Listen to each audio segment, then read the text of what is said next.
Ladies and gentlemen, this is the Brock Lawley program. My name is Brock Lawley. I am your fearless host. It's a gorgeous Sunday afternoon, a little chilly, but nothing but sunshine out there. Really, really nice to be talking to you. An election nipping at our heels, so yes, we will deep dive that. There's so much to tackle there. You know, I live in Fredericktown. I just got done dealing with the Halloween. As a side note, as a political junkie, there's so much analogy one can use Halloween and the trick-or-treating especially.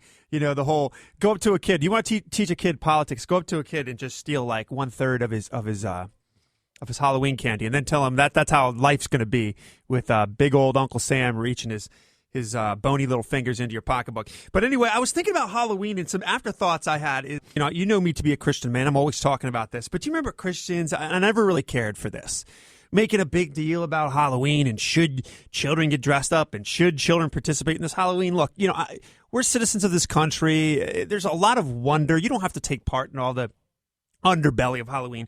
Well, anyway, I remember that being the case. But for the most part, Christians chilled out, right? And, everybody I knew, every child I knew, Christian or otherwise, went trick-or-treating, etc.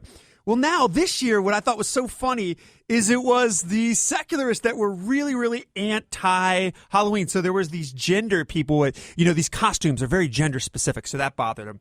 And then it was the food Nazis came out of the gate, and it was, I don't know why, our children are eating all this candy, and I mean, just sort of throwing Molotov cocktails of like boo-hoo, bah humbug type stuff at Halloween. I found that to be interesting. I think with every passing Halloween, we're going to see more and more of this. Maybe we should stick celery sticks or carrot sticks in the children's trick-or-treat bag, or maybe we should just give them global warming lectures or whatever the case may be. But I did notice that. I found that to be interesting commentary. By the way, my wife and I this year, my wife is pregnant. We're at the home stretch, by the way, here. We're about to have a little boy, and I was the milkman. And then, of course, my wife went as the 1950s wife. So we got a bunch of laughs. I thought that was pretty clever. That was the Halloween deal. But let's dive into the politics, ladies and gentlemen, because we really do owe it to ourselves. We got an election Tuesday, and I definitely want to tell you to get out there and vote. I am a big advocate of that. I know there's cynicism, and I know there's people that think it's a little stone in the pond. I've heard all the arguments. They don't move the needle with me. Listen, I've been all over the world. Let me assure you that voting is important. You blow... even if it's just a little puff, you blow wind in the sails of your country and the direction in which it takes. And, I don't really need to make the case this year that the governing party, the ideology at the reins of specifically the federal government, but even elsewhere, is not doing a very good job. I think that's an understatement. I don't really think I need to make the case, but let's get the politics out of the way, and then I have some commentary. Specifically for my brothers and sisters in Christ, those who call themselves Christians, and their interaction with the world and whether or not they should be in the fray or not. So here's the politics of this election. Basically, every election, and I've been told this since I was a little boy, every election is about the economy, right? The pocketbook, whether or not you're able to make ends meet, how much of a bruise and a black eye, a bloody lip is the governing body given your wallet. Well, the recovery has been the worst, the weakest in U.S. history, ladies and gentlemen. We are tortoise crawling out of this economy. The president has a 13-point underwater rating for this economy and the handling of the economy. And lately, we've gotten a break with those gas prices. I think it's all relative, though, because I remember when Barack Obama and the Democrats swept power, it was like $1.98, maybe $1.89, something like that a gallon. So yeah, we get 60 cents, so that's nice, but it's all relative. I'd like to see gas much less. But here's the irony. There's no expendable income coming out of that because inflation's so high. You go to the grocery store and you see everything on the shelf is through the roof. So that doesn't really translate into bucks, greenbacks that the American people can spend. So you have that. Then you have the huge, train wreck by way of incompetence. That we'll get to that later. And then you have what I find to be interesting about the governing party is they're always talking about income inequality, right? They're always talking about the little guy, the poor guy. Well, here's some interesting stats for you. The income divide, that means middle class and rich, or Joe Sixpack stringing like 3 of these created, quote unquote, created, here are the irony, jobs that we have in this market, stringing 3 of these to put it together to just support their family. That huge gap has never been worse. This is the worst income inequality president in U.S. history. Again, probably not being told that by your alphabet soup media. The rich and middle class, huge, Grand Canyon like gap between them. And I love that the We Hate the Rich party, by the way, every time I listen to them in the media, they're talking about the stock market as evidence of growth. Look at the stock market. Look at the stock market. This is hilarious to me because they spend the other half of their time talking to me about how horrible the rich are. But here's what's really interesting. Yes, the 1% are doing splendidly by a Fed-fueled stock market. And let me explain what's going on there. You have monopoly money pumped by the Fed into the economy, which is all just make-believe, which is, propping up these portfolios. But the average Joe Six-pack I know isn't pulling fat dividends out of their portfolio. They're trying to keep their head above water fiscally. So who's being benefited by that, right? The evil 1% we're always told to loathe. So I just find it so painfully ironic that that's what the Democrats point to as some sort of economic vibrancy. And then we have, the list of disasters. These are welfare line first and 15th of the month long, right? You got the Obamacare rollout, that went over like a flatulence in church. You got the Veterans Affairs scandal, hit me right between the eyes. My brothers and sisters in arms took a bloody lip on that one. You got the once lionized, awesome, shining example of competence, the Secret Service, now on their knees. Scandal there.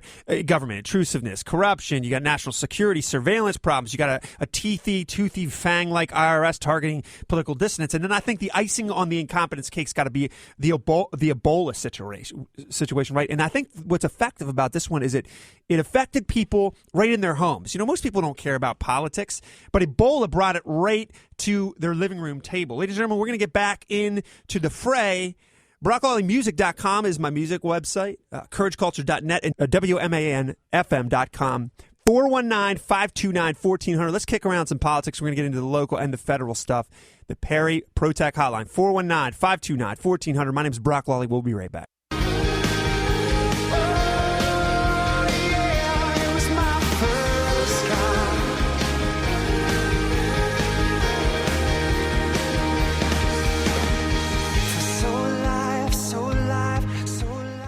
This is the Brock Lawley program. My name is Brock. We're back. And okay, this is going to be the time where I get up on my soapbox. I do a little diatribe. So bear with me. This is going to be to my fellow Christian brothers and sisters. Listen, this is a little thorn in my crawl, so bear with me. Did you know more than 50% of evangelical Christians do not vote?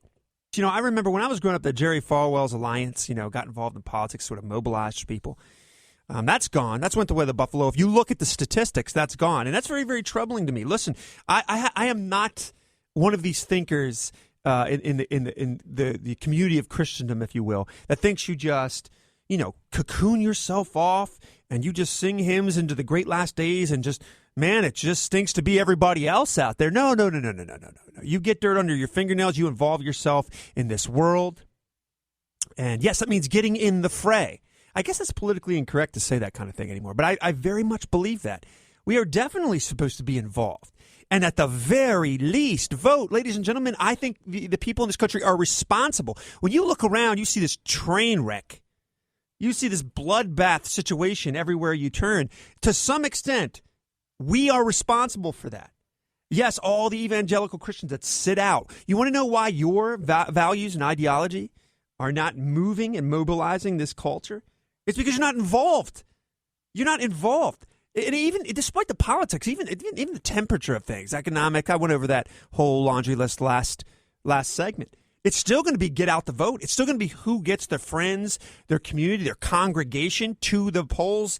And if you don't think that matters, you're just foolish. Look around you. Look all over you. Now, this is the thing about this. Politics, even as much as I like it, this is a funny thing. It's so downstream from culture. And Christians, and specifically Republicans and conservatives, just ignore culture. And that might be a segment we're going to do if I get a call a little bit later.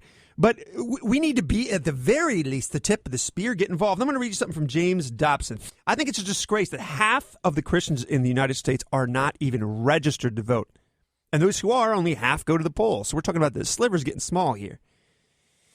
When we withhold our influence and our participation, we yield by default to those who promote other ideologies. And I think if you look around, look at your schools, look at your economy, look at your culture, don't we see the fingerprints of this disaster? You're not there.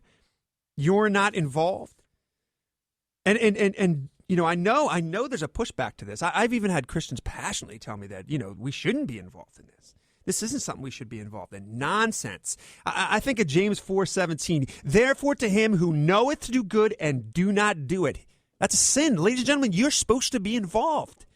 You're very much supposed to be involved in the macro and the micro. I think it's much more important for Christians to be involved in the individual lives of those around them, meeting those needs. But make no mistake. Make no mistake, as you see this landscape in your country just corroding and crumbling like the ancient buildings of Rome, we are responsible for that in a democracy and in a republic where we get to dictate and decide.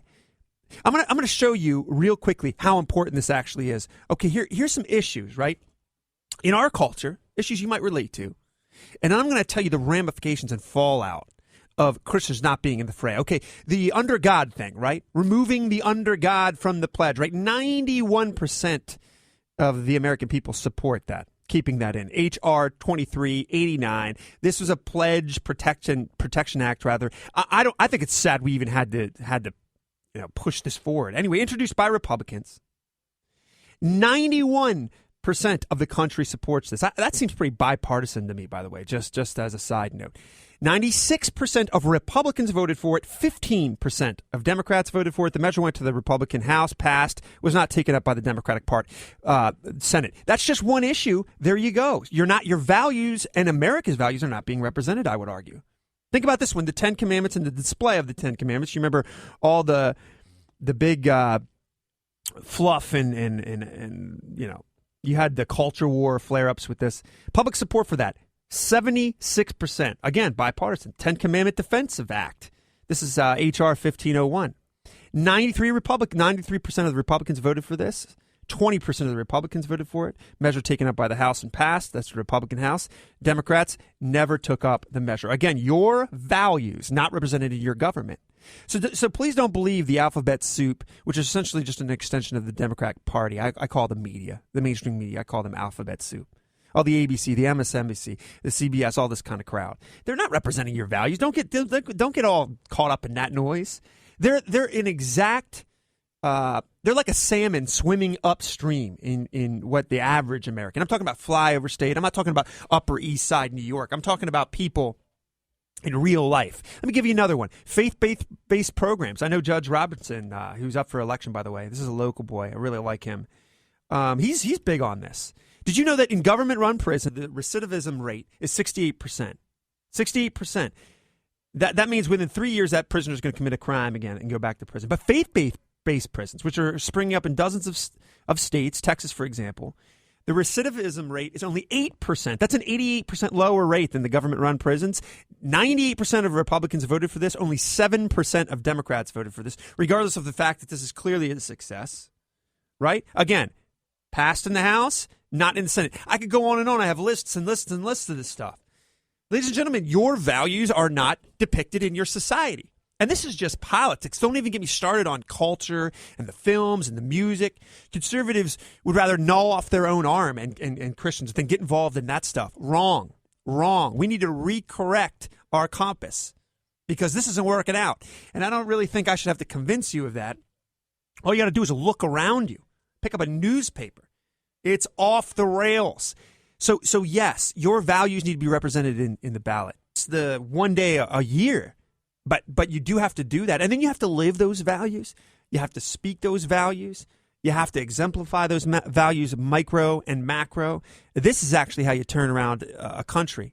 And this is actually how you heal things. Because the truth be told, it's not really going to be politics, but politics are going to represent us. The people that we are will be represented in our government, I think. And if you have a constituency of apathy, if you have an American people that are just checked out, boob tubing it, whatever the case may be, I would offer you this as an explanation of why you see romper room incompetence, immorality, and just a train wreck by way of leadership and an ideology that swept power that does not represent your values. This is very, very troubling to the vast majority of the American people. Billy Graham once said this, and I love Billy Graham. He's a great man. My brother-in-law worked for him for many years. I can attest to him. A lot of these preachers I know, they're hot air, right? This guy's the real deal.